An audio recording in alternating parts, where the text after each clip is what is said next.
El olor a café y papel viejo llenaba el despacho del notario cuando llegué esa tarde de octubre.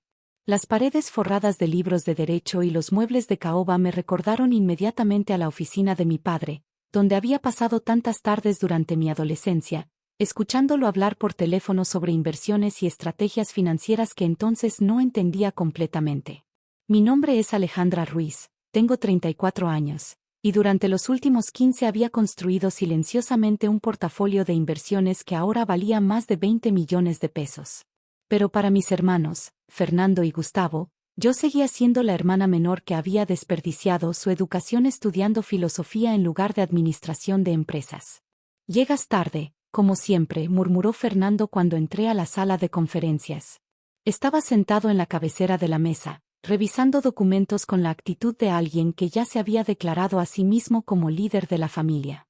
A sus 38 años, Fernando había heredado no solo el físico imponente de nuestro padre, sino también su tendencia a asumir que su presencia automáticamente lo convertía en la autoridad en cualquier habitación. El tráfico estaba terrible, respondí, tomando la silla más alejada de él. No era cierto, había llegado exactamente a la hora acordada.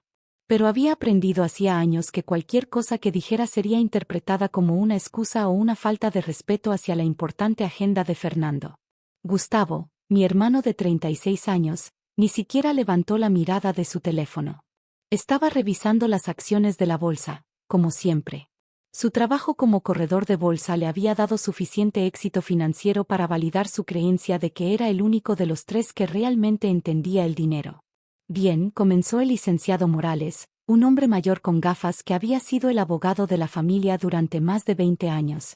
Estamos aquí para la lectura del testamento de don Roberto Ruiz. Sentí una punzada familiar de dolor al escuchar el nombre completo de mi padre. Habían pasado 2 meses desde su muerte, pero el duelo seguía siendo una herida fresca. Lo que hacía más doloroso este momento era la certeza de que mis hermanos veían esta reunión no como una despedida final a nuestro padre, sino como una oportunidad de negocio. Antes de comenzar, continuó el licenciado Morales, debo mencionar que don Roberto hizo algunas modificaciones a su testamento en los últimos 2 años. Las versiones más recientes reflejan decisiones que tomó después de consultas extensas conmigo. Fernando se enderezó en su silla. ¿Qué tipo de modificaciones? Eso se aclarará durante la lectura, respondió el abogado diplomáticamente. Durante los siguientes 30 minutos, escuché cómo mi padre había distribuido meticulosamente sus bienes. La casa familiar, valuada en 3 millones, sería para Fernando. Las acciones de la empresa, aproximadamente 4 millones, serían divididas entre Fernando y Gustavo. Los autos, las cuentas bancarias menores, y varios objetos de valor se repartían entre los 2 hermanos mayores. Mi nombre no apareció ni una sola vez. Mantuve mi expresión neutral, aunque por dentro sentía una mezcla compleja de emociones.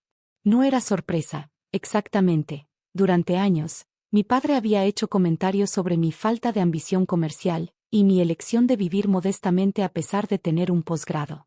Lo que sí me sorprendía era la deliberación sistemática de mi exclusión. ¿Eso es todo?, preguntó Gustavo cuando el licenciado terminó de leer. No hay nada para Alejandra. El licenciado Morales miró brevemente en mi dirección antes de responder. El testamento principal está completo tal como se leyó. Fernando cerró la carpeta que había estado revisando y me miró directamente por primera vez desde que había llegado. Bueno, Ale, supongo que esto refleja las decisiones que tomaste en la vida. ¿A qué te refieres?, pregunté, aunque ya sabía hacia dónde se dirigía la conversación. Me refiero a que papá siempre fue claro sobre lo que valoraba, dijo Fernando, recostándose en su silla con la satisfacción de alguien que finalmente había sido validado. El trabajo duro, el éxito empresarial, construir algo de valor. Mientras Gustavo y yo estábamos construyendo carreras, tú estabas, bueno, haciendo lo que sea que hagas. Lo que yo hacía era administrar un fondo de inversión boutique que había crecido de 100,000 pesos a 20 millones en 12 años. Pero mis hermanos nunca se habían molestado en preguntar sobre los detalles de mi trabajo, asumiendo que cualquier cosa que no fuera corporativa o tradicional no podía ser realmente exitosa. Papá creía en recompensar la excelencia, añadió Gustavo, finalmente guardando su teléfono. Y seamos honestos, Ale, tú nunca has demostrado ambición real. Ambición real. Como si los 15 años que había pasado estudiando mercados internacionales, desarrollando estrategias de inversión y construyendo relaciones con clientes de alto patrimonio fueran algún tipo de pasatiempo. Entiendo su perspectiva, dije tranquilamente. Fernando sonrió, interpretando mi calma como resignación. Mira, no es personal. Es solo que papá quería que su legado continuara en manos de personas que pudieran hacer crecer lo que él construyó. El licenciado Morales se aclaró la garganta. Antes de que terminemos, hay algunos documentos adicionales que don Roberto me pidió que revisara con ustedes. Sacó una carpeta diferente, más delgada, de su maletín. ¿Qué tipo de documentos?, preguntó Gustavo. Transferencias financieras que realizó durante los últimos años de su vida, explicó el abogado. Movimientos que no están directamente relacionados con el testamento, pero que consideró importante que la familia conociera. Fernando frunció el ceño. ¿Transferencias a quién? El licenciado Morales abrió la carpeta y sacó una serie de documentos bancarios. Durante los últimos 3 años, don Roberto realizó varias transferencias significativas. La más grande fue el año pasado, 8 millones de pesos. Sentí que mi corazón se aceleraba ligeramente. Este era el momento que había estado tanto esperando como temiendo. 8 millones. La voz de Gustavo se había vuelto aguda. ¿A quién? El abogado miró directamente hacia mí. A la señorita Alejandra Ruiz. El silencio que siguió fue ensordecedor. Podía escuchar el tic-tac del reloj de pared, el murmullo distante del tráfico, mi propia respiración controlada. Fernando fue el primero en recuperar la voz. Eso tiene que ser un error. No es un error, respondió el licenciado Morales, pasando copias de los documentos bancarios a cada uno de nosotros. Don Roberto fue muy específico sobre estas transferencias. También hay registros de transferencias menores durante los 2 años anteriores, totalizando aproximadamente 2 millones adicionales. Gustavo tomó los papeles con manos temblorosas. Pero, ¿por qué no sabíamos nada de esto? Porque don Roberto me pidió específicamente que mantuviera estas transacciones confidenciales hasta después de su muerte, explicó el abogado. Fernando se volvió hacia mí, su rostro enrojecido. ¿Sabías de esto? Por supuesto que sabía, respondí calmadamente. Era mi cuenta bancaria. ¿Tu cuenta bancaria? Gustavo parecía estar luchando por procesar la información. ¿Qué cuenta bancaria? Creíamos que apenas tenías ahorros. Pensé en todas las conversaciones familiares donde había mencionado casualmente mis inversiones, solo para ser interrumpida o ignorada. En las cenas navideñas donde Fernando hablaba interminablemente sobre sus clientes corporativos mientras Gustavo presumía sus ganancias en la bolsa, y yo simplemente escuchaba. Tengo varias cuentas bancarias, dije. Y un portafolio de inversiones que papá ayudó a estructurar. ¿Papá te ayudó? La voz de Fernando se estaba volviendo más aguda. ¿Cuándo? ¿Cómo? El licenciado Morales intervino. Don Roberto me consultó extensivamente sobre las estrategias de inversión de Alejandra durante los últimos 5 años. Él estaba muy impresionado con su acumen financiero. Gustavo dejó caer los papeles sobre la mesa. Esto no puede ser real. Alejandra estudió filosofía. Estudié filosofía para mi licenciatura, corregí. Mi maestría fue en análisis financiero internacional, y mi doctorado en gestión de patrimonio. Datos que están disponibles para cualquiera que hubiera preguntado alguna vez sobre mi educación real. Fernando se puso de pie bruscamente, caminando hacia la ventana. Esto no tiene sentido. Si tenías tanto dinero, ¿por qué vivías en ese apartamento pequeño? ¿Por qué manejabas ese auto viejo? Porque no necesito impresionar a nadie con mi estilo de vida, respondí. Prefiero reinvertir mis ganancias en lugar de gastarlas en símbolos de estatus. Gustavo finalmente levantó la mirada de los documentos.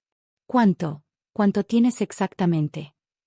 Incluyendo las transferencias de papá, mis inversiones personales, y el fondo que administro, aproximadamente 22 millones, dije tranquilamente. El número cayó sobre la habitación como una bomba. Fernando se volteó desde la ventana, su rostro una mezcla de shock y algo que se parecía peligrosamente a la rabia. 22 millones, repitió lentamente. Y nunca nos dijiste. Ustedes nunca preguntaron, respondí. De hecho, Cada vez que intentaba hablar sobre mi trabajo, me interrumpían o cambiaban el tema. Gustavo se pasó las manos por el cabello. Pero papá siempre hablaba como si tú fueras. Una decepción, terminé por él. En público, sí. En privado, pasábamos horas discutiendo estrategias de mercado. Él me consultaba sobre sus propias inversiones. Me presentó a algunos de mis clientes más importantes. El licenciado Morales añadió: Don Roberto expresó en varias ocasiones que Alejandra había superado sus expectativas más optimistas en términos de éxito financiero. Fernando regresó a su asiento, su arrogancia anterior completamente evaporada. ¿Por qué mantenerlo en secreto? Porque quería ver quiénes eran realmente, expliqué. Quería saber si me valoraban como persona o solo como una fuente potencial de dinero. La habitación se sumió en otro silencio incómodo. Podía ver las ruedas girando en las mentes de mis hermanos, recalculando años de interacciones bajo esta nueva luz. Alejandra, comenzó Gustavo, su tono súbitamente conciliador, si hubiéramos sabido. ¿Qué? Lo interrumpí. ¿Me habrían tratado con respeto? ¿Habrían valorado mis opiniones? ¿Habrían dejado de referirse a mí como la hermana que nunca logró nada? Fernando se aclaró la garganta. Mira, obviamente hubo malentendidos. No hubo malentendidos, dije, poniéndome de pie. Hubo suposiciones. Ustedes asumieron que porque elegí un estilo de vida modesto y una carrera no tradicional, era menos exitosa que ustedes. Caminé hacia la ventana donde Fernando había estado parado minutos antes. Papá entendía esto. Él sabía que el verdadero éxito no siempre es visible desde afuera. Nunca contribuiste nada a esta familia, se burló mi hermano mayor mientras repartía los bienes de papá. Los éxitos os heredamos, los fracasados se van con las manos vacías. Me levanté calmadamente. Qué curioso, porque papá me transfirió 8 millones el año pasado. Las palabras que Fernando había dicho solo una hora antes ahora resonaban en la habitación con una ironía cruel. Ale, comenzó Fernando, creo que necesitamos hablar sobre... ¿Sobre qué? Pregunté. Sobre cómo me excluiste sistemáticamente de las decisiones familiares. Sobre cómo durante años me trataste como si fuera una carga. Gustavo se puso de pie también. Podemos arreglar esto. Podemos redistribuir la herencia. No necesito la herencia, dije tranquilamente. Lo que necesitaba era respeto. Y eso no se puede redistribuir retroactivamente. El licenciado Morales cerró sus carpetas. Si no hay más preguntas sobre los documentos legales, creo que hemos cubierto todo. Mientras caminaba hacia la puerta, Fernando me alcanzó. Alejandra, por favor. Somos familia. Me detuve, volteándome para mirarlo directamente. Tienen razón. Somos familia. Pero durante años, ustedes decidieron que yo no era digna de ser tratada como tal. Podemos empezar de nuevo, insistió Gustavo. Pueden empezar de nuevo, corregí. Yo ya tengo la vida que quiero, construida con principios que papá me enseñó. Trabajo duro, integridad, y la sabiduría de no juzgar el valor de las personas por apariencias superficiales. Salí del despacho del notario sintiéndome más ligera de lo que me había sentido en años. Durante el drive de regreso a casa, mi teléfono sonó varias veces con llamadas de Fernando y Gustavo, pero no contesté. 6 meses después, había mudado mi oficina a un espacio más grande para acomodar mi creciente lista de clientes. Fernando y Gustavo habían intentado varias veces reconectarse, invitándome a cenas familiares y enviando mensajes sobre malentendidos del pasado. Pero algunas lecciones llegan demasiado tarde. Había aprendido que mi valor no dependía de su reconocimiento, y que la verdadera riqueza no siempre se cuenta en los testamentos públicos. Papá había entendido eso. Y en sus acciones finales, me había dado algo más valioso que dinero, la confirmación de que había visto y valorado quién realmente era, incluso cuando otros no podían.